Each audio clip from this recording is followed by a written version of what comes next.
బంగారం, వెండి కొనాలంటే సామాన్యులకి సాధ్యం కాని రీతిలో ధరలు పెరుగుతున్నాయి. కానీ ఒక రేకుల షెడ్‌లో ఉండే వృద్ధురాలు ఇంట్లో 15 కిలోల వెండి, 800 గ్రాముల బంగారం దొరికింది. అంటే నమ్ముతారా? ఆశ్చర్యంగా అనిపించినా ఇది నిజం. గుంటూరు జిల్లాలో తెనాల్లో ఓ వృద్ధురాలి ఇంట్లో పోలీసులు భారీగా బంగారం, వెండి నగదును స్వాధీనం చేసుకున్నారు. దీని విలువ సుమారు 5 కోట్లు ఉంటుందని అంచనా వేయడంతో స్థానికంగా కలహలం రేపుతుంది. రోజువారీ కూలి పని చేసుకునే ఆమె ఇంట్లో పెద్ద ఎత్తులో సంపాదన బయటపడడం పలు అనుమానాలకి తావదిస్తుంది. తెనాలి మహేంద్ర కాలనీలో పేరుపోయిన గురువమ్మ అనే వృద్ధురాలు ఒక చిన్న రేకుల ఇంట్లో నివసిస్తుంది. గుంటూరు జిల్లాలో రైస్ పుల్లింగ్ వ్యవహారం జరుగుతుందని జిల్లా ఎస్పీ వకుల్ జిందాకు పక్కా సమాచారం అందింది. ఆయన ఆదేశాల మేరకు డిఎస్పీ నేతృత్వంలో టాస్క్ ఫోర్స్ పోలీసులు గురువమ్మ ఇంట్లో అకస్మాత్తుగా తనిఖీలు చేపట్టారు.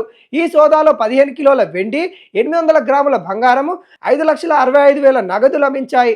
ఇంత పెద్ద మొత్తంలో బంగారం డబ్బులు ఎక్కడివని పోలీసులు గురువమ్మను ప్రశ్నించగా అదంతా విజయవాడలో ఉండే తన అల్లుడిదని ఆమె బదులిచ్చింది.